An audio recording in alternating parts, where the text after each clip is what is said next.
আমাদের আজকে আমার সাইকেলটা দেখাচ্ছি। এই টায়ারটা হলো জিপ কার্বন 404। সিটটা হলো ইনফিনিটি স্যাডেল E3। লাইটটা হলো সাউন্ড। আমার গ্রুপ সেট হলো শিমানো ডিউরা এস DI2। সামনের চাকাটাও 404 জিপের, full carbon frame, full carbon wheel. আর হ্যান্ডেল বারটা কার্বন ছিল, আমি সেটা খুলে রেখেছি কারণ আমার টিটি বার লাগাতে অসুবিধা হচ্ছিল। এবং এখন যে হ্যান্ডেল বারটা লাগানো আছে সেটা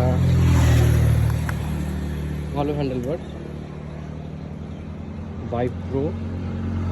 আর যে টিটি বার লাগানো আছে সেটা হলো প্রোফাইল ডিজাইন। রাইজার লাগানো আছে এবং সামনে যেটা আছে গার্মিন 1040। তো এই আমার পুরো সাইকেলের ডিটেলস।